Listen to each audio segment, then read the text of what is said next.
So remember that one seller, he had the little machines, the locations, I've visited him many times. It was actually part two of the negotiating to buy a business with no money down, that whole video. That deal has been cooking up in the back burner, and we've been making slow progress on it. But as of right now, if everything checks out, tomorrow I'll get the first down payment money and be signing the agreement with him on Tuesday. When we were talking, he sent me this huge paragraph back. I don't know if you guys can see that or not, but it's a huge paragraph of changes and stuff to make in the agreement and whatnot. And we kind of came to a rough agreement. I'm going to put it into the contract, and we should be closing the deal. So tomorrow we go to the bank, and we get that money, and we sign the agreement. And all hundreds is fine. All right.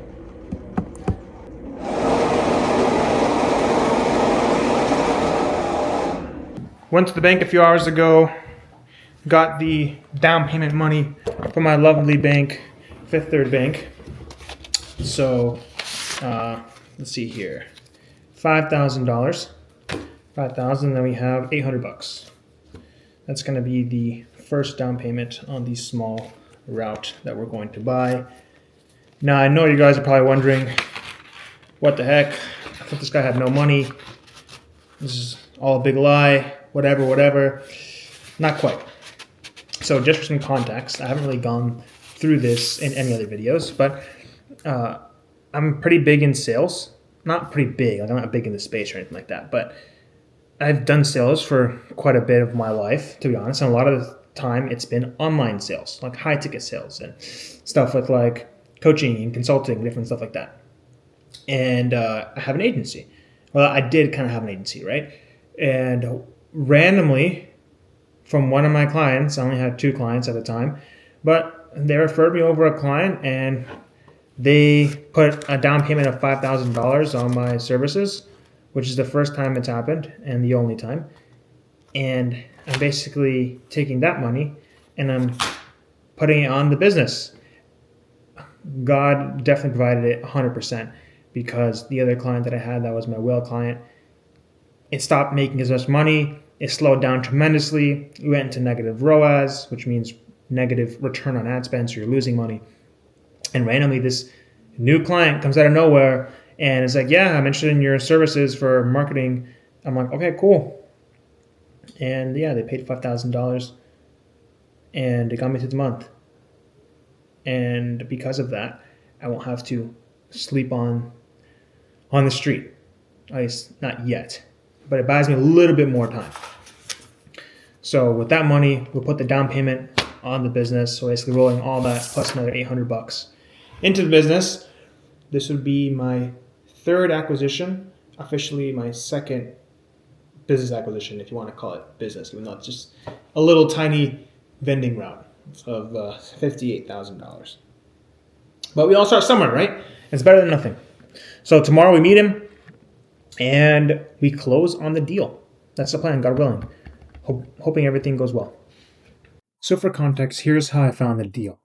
So when I was looking first for what industry to get into, I just looked at industries that I had some experience in and that I had, some more industry knowledge in, I guess is the best way to say it. So, when I was 14, 15, I sold candy in high school. When I was 17, I bought a bunch of small vending machine location. And I was like, well, this is what I have experience in. So although it might not be the most flashy, it might sound kind of janky. Hey, if there's people that are making 200 million, 300 million, $1 billion a year in this industry, which there are publicly traded companies like Airmark, etc., and they expand into commercial laundry and carpet rentals and uniform rentals, and it's different route-based businesses, but the whole core premise is still routes, right? But it starts off with break room services, vending machines, micro markets, coffee, water, etc. There's definitely potential, to grow it, right? So I just looked at what I had experience in. That's the first thing I did. Then the second thing that I looked at is what's a business that I could have, that I could basically get into without necessarily needing an SBA loan, because I'm not going to be able to qualify for an SBA loan. What's an industry where I could get a good amount of seller financing and kind of go from there. So there's 2 ways I could approach it. Broker deals or direct to seller, off market. Direct to seller off market leads were going to be much more tedious, much harder to do because I was going to have to basically find the owner, call them, ask them if they're selling. And the vast majority of them are not even going to be interested in selling. Or I could go with brokers like on Biz by Sell, on different listing sites online, and hope to get a deal that way. Because I didn't have the most amount of money, and because I needed something more creative, I chose to go the route of going direct to seller off market.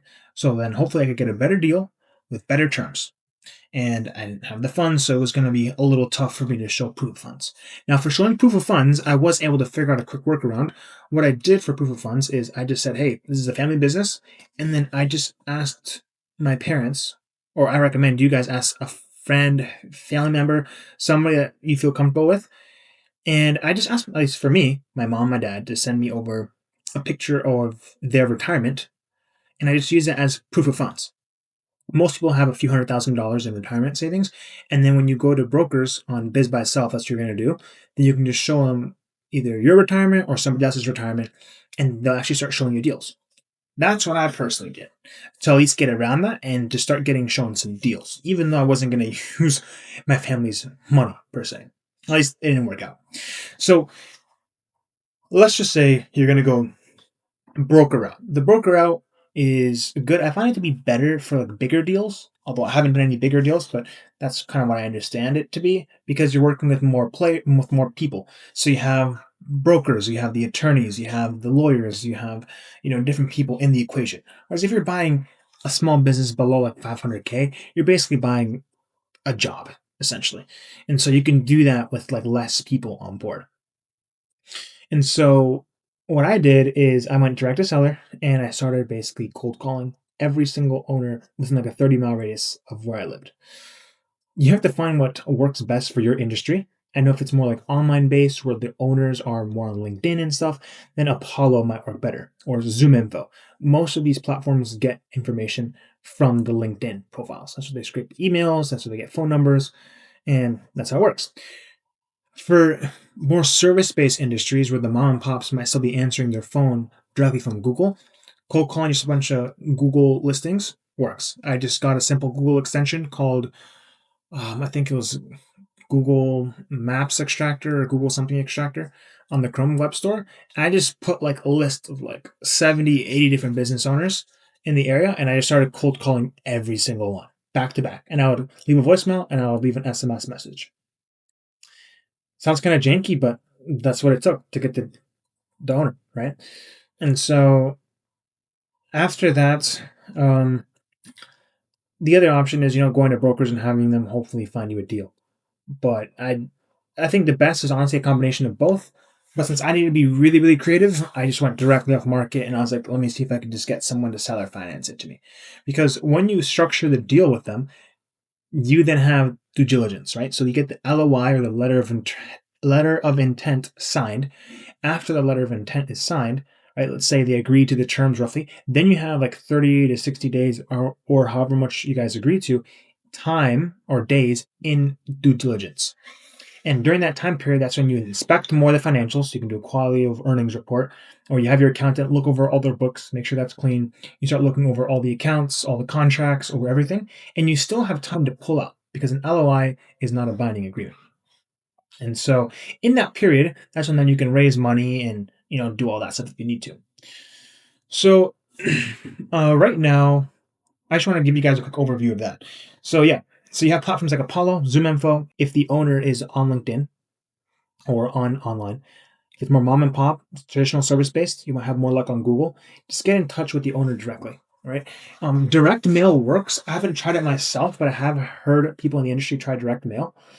But it's like $1 to send each piece of mail. So it's like 1,000 leads, like $1,000.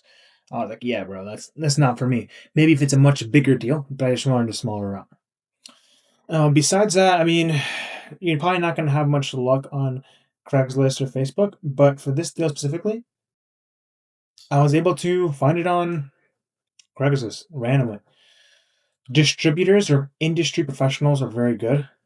I know there's a distributor in my area for my industry, and he has all the contacts of people that are constantly selling. And so that's a great connect to have. And there's definitely people in your industry that are possibly, suppliers, distributors, there's accountants, different people that oftentimes have deal flow as well. And then besides that, I think what I've also realized with speaking to owners is that you just gotta have them talk first, have them mention their price, and find their problems and see what you can do to solve their problems. Most of them are not going to be motivated, but really the big key to making everything happen is a motivated seller. If you have a motivated seller, there's a high chance that you can structure something that works for both parties. And that's how I was able to get 10% down, the other 10% 60 days later, and then 3 years of zero interest seller financing. No investors, no outside capital, just straight seller financing. So it's definitely doable. I'm kind of putting this out there. Sure, it's nothing huge, but it's a start, just to kind of show that you can move to a new city with basically nothing, no connections to nothing, and start building something. So that's that. That's how I got the deal. That's how it's structured. I just want to give you the quick breakdown for anyone that actually likes to know what's going on behind the scenes. Um, yeah, that's it. Now he's helping us on other stuff as well in the business, and you have a lot of there's a lot of benefits to doing seller financing as well. And yeah, that's basically it for that. So a few weeks ago, in the video prior to this, I was sitting in this exact same parking spot about the same time in the day, feeling like I had completely failed at everything I had tried. Every single business owner I had spoken to, looking to sell, the terms just didn't work out. We couldn't come to an agreement with anything. Out of the 66 business owners in my area that I cold called, I probably spoke to about 8 of them that were possibly interested in selling. Out of those, 3 actually wanted to sell, that were possibly even open to seriously selling. And I looked at 17 more deals from brokers in addition to that. So when you do all the numbers, I probably talked to about 70 different people in the industry that were looking to possibly sell. And only 3 actually we got on the phone with, which are the calls that you saw that were recorded. The first 2 didn't go through. And it all came down to the last call, right? You can watch it in the video prior. It's part 2. If that didn't go through, if that didn't work, I don't know what the heck I was going to do. This whole process for me has been me putting faith in myself and believing in myself. Well, everybody else around me is getting jobs, getting promotions, getting married. And I feel like I have to trust in myself, but also trust in God that this is the calling that I have for my life. And so sometimes in this journey, I was like, God, why the heck do you even bring me to basically go through all this? I feel like a complete failure. But I've been raised like this, and this is what I believe. God always takes care of those that are faithful to him, 100%. And so I kept on pushing forward. And in this little zesty folder that I have from high school, I have the agreement that we signed together. The deal officially has actually gone through. It's not a huge deal by any means, but like an entrepreneur that I really look up to told me, he said, dude, forget the numbers. As long as they make sense and you're getting into the game, that's better than somebody else out there watching. If you're only going to go for the big numbers, that's basically all ego. Throw the ego out the door and just get into the game. Put your head down, grind for these next 2-3 years, and you'll be way farther ahead than everybody else. And I took it to heart and I pushed through. I didn't know how I was going to make this work, but now it's a new chapter. We officially acquired the business and we're going to keep on pushing forward. It's crazy how fast things can change, A few weeks ago, here I was in the car feeling like I'd failed at everything, trying to get locations on my own, try to expand and, try to basically grow the business, even though I hadn't owned anything yet. I was just trying to, see how I would grow it on my own. And I was completely taking an L on everything. And I just haven't figured that out yet, but hopefully I do figure out how to acquire and scale the business. But this does give me a little bit of hope that hopefully things are turning around for the positive. So the whole moral of the story is you just got to keep shooting, man. You just got to keep pushing forward and you got to full send it. Because after calling and speaking to like 70 owners and getting all no's, I was down to the last guy to possibly structure something to make it work. And he was able to seller finance me 80% of the business with zero interest. And now he's helping me to hopefully grow the business in the future. There's just too many things that don't add up that, in my personal opinion, are not coincidence. I believe that we're living on borrowed time, and the money that we're given is just given to us by, God himself. That's what I believe. That's my personal perspective.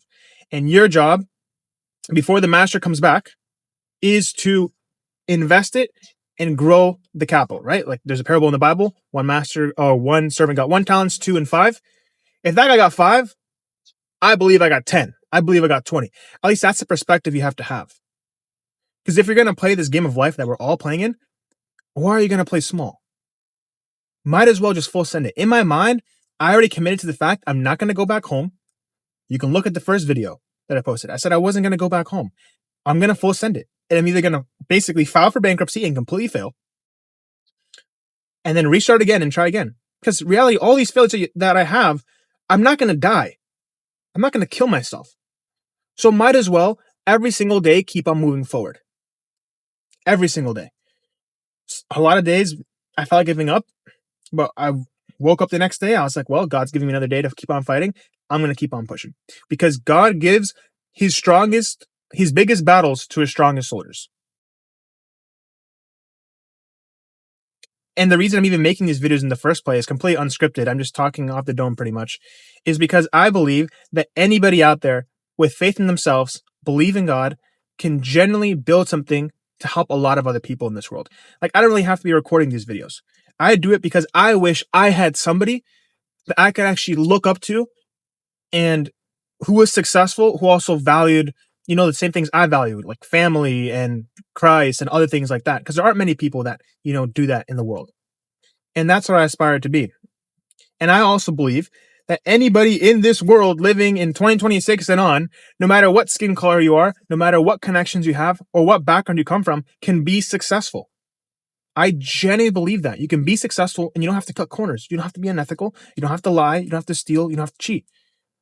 And you can generally be a good example for others, and make everything happen.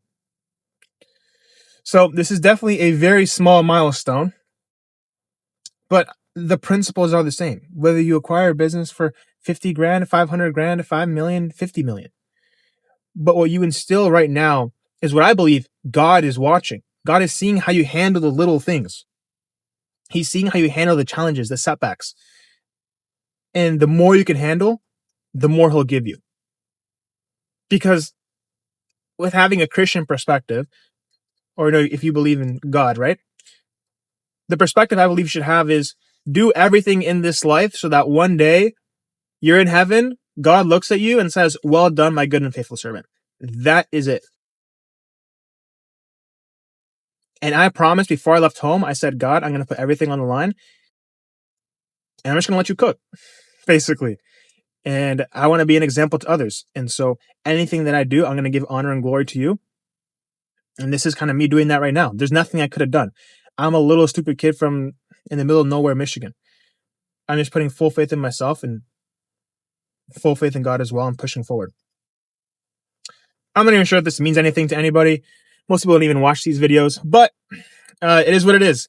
You got to keep on pushing forward and trust that God will provide. And yeah, the deal's closed. And now we're going to keep on pushing forward. Hopefully the next video I do is showing you what exactly we bought, because it's nothing huge, but we're going to do our best and we're going to take care of everything that God puts in our hands and execute and push forward 110%.